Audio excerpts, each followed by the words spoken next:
18 अगस्त 1945 एक आदमी के मरने की खबर आती है। एक प्लेन क्रैश होता है और दुनिया मान लेती है कि वो आदमी मर चुका है। लेकिन सोचिए, अगर मैं कहूँ कि प्लेन क्रैश में वो आदमी मरा ही नहीं था, अगर मैं कहूँ कि उसके मौत की खबर जानबूझकर फैलाई गई थी, और अगर मैं कहूँ कि वो आदमी जिंदा ही था पर अलग पहचान में, और वो आदमी कोई आम इंसान नहीं, खुद नेताजी सुभाष चंद्र बोस थे। आज तक कोई साबित नहीं कर पाया कि नेताजी की मौत कैसे हुई थी। प्लेन क्रैश या फिर रूस की जेल या फिर गुमनामी की जिंदगी, ये कहानी सिर्फ एक मौत की नहीं है, ये कहानी है भारत के सबसे बड़े इतिहास की। और ये सबसे बड़ा आज तक का रहस्य है कि उस वक्त आखिर हुआ क्या था। 18 अगस्त 1945 ताइहोकू एयरपोर्ट, ताइवान। एक जापानी मिलिट्री प्लेन रनवे पर खड़ा था। इंजन तेज आवाज कर रहा था, सैनिक भागदौड़ कर रहे थे, सब कुछ बहुत जल्दी हो रहा था क्योंकि ये कुछ सामान्य यात्रा नहीं थी। प्लेन ने उड़ान भरी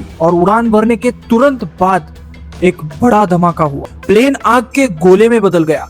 कुछ लोग वही मर गए, कुछ लोग बुरी तरह घायल हो गए और कहा गया कि उन्हीं घायलों में नेताजी सुभाष चंद्र बोस भी थे। उन्हें अस्पताल ले जाया गया और कुछ ही घंटों बाद उनकी मौत की खबर आई। लेकिन असली कहानी यही से शुरू होती है। इतने बड़े नेता की मौत, ना कोई बॉडी, ना कोई फोटो और ना ही पक्का सबूत, सिर्फ एक कहानी, एक एयरपोर्ट और कुछ ही लोग इसके गवाह थे। और यही पर इतिहास का सबसे बड़ा सवाल खड़ा होता है, क्या सच में नेताजी उस प्लेन में थे?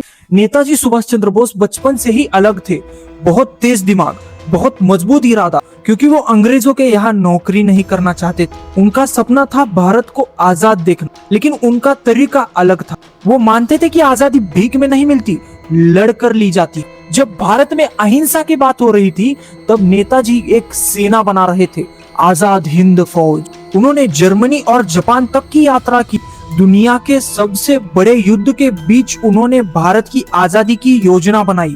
उनका नारा था, तुम मुझे खून दो, मैं तुम्हें आजादी दूंगा। धीरे धीरे उनका नाम अंग्रेजों के लिए डर सा बन गया। अंग्रेजी सरकारें उन्हें पकड़ना चाहती थी, लेकिन वो बार बार बच निकलते थे। वो भारत से भेष बदलकर जर्मनी पहुंचे, फिर जापान, फिर आजाद हिंद फौज बनाई।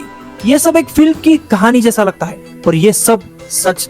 फिर आया साल 1945, दूसरा विश्व युद्ध खत्म होने वाला था, जापान हारने वाला था और नेताजी जापान की मदद से भारत पर हमले की योजना बना रहे थे। लेकिन जापान ने सरेंडर करने का फैसला किया, तो नेताजी ने अपनी योजना बदल दी। उन्होंने फैसला किया कि वो सोवियत रूस जाएंगे, क्योंकि उस समय रूस ब्रिटेन के खिलाफ, शायद रूस उनकी मदद कर सकता था। और इसी सफर के दौरान प्लेन क्रैश की खबर सामने आई। जापानी एयरपोर्ट के अनुसार प्लेन में टेक ऑफ के समय इंजन फट गया, प्लेन क्रैश हो गया, नेताजी जल गए, अस्पताल में उनकी मौत हो गई। उनका अंतिम संस्कार कर दिया गया और उनकी राख जापान के एक मंदिर में रख दी। लेकिन जो आगे हुआ उसने सबको चौंका दिया। भारत में बहुत से लोगों ने इस कहानी पर विश्वास ही नहीं किया। लोगों ने सवाल पूछना शुरू किया, अगर नेताजी सच में मर गए थे तो उनकी बॉडी किधर थी? राख की पहचान कैसे हुई और उनकी फोटो क्यों नहीं थी? जांच हुई, रिपोर्ट आई, लेकिन सच फिर भी सामने नहीं आया। 1957 में शाहनवाज कमेटी बनी, उसने कहा नेताजी प्लेन क्रैश में मरे। फिर 1999 में मुखर्जी कमीशन बना और इस कमीशन ने कहा नेताजी प्लेन क्रैश में नहीं मरे। और यही से नेताजी की मौत एक रहस्य बन गई। कुछ रिपोर्ट्स में कहा गया कि नेताजी रूस पहुंचे थे। कुछ लोगों का मानना था कि स्टालिन ने उन्हें कैद कर लिया, लेकिन इसका कोई पक्का सबूत कभी नहीं मिला। लेकिन कहानी अभी तक खत्म नहीं हुई। भारत में एक और कहानी सामने आई।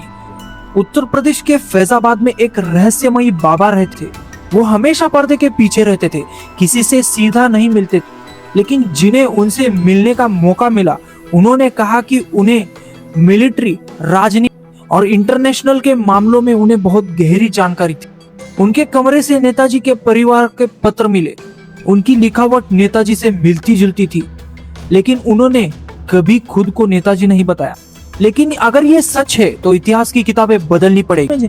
लेकिन सबसे बड़ा सवाल ये रह जाता है कि अगर नेताजी सच में जिंदा तो वो सामने क्यों नहीं आए?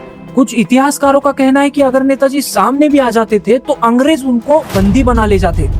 शायद नेताजी नहीं चाहते थे कि उनकी वजह से देश किसी समस्या में ना फंसे। सच क्या है ये आज तक किसी को नहीं पता, और शायद यही इस कहानी का सबसे बड़ा रहस्य है। कुछ लोग मरते नहीं, वो इतिहास बन जाते हैं।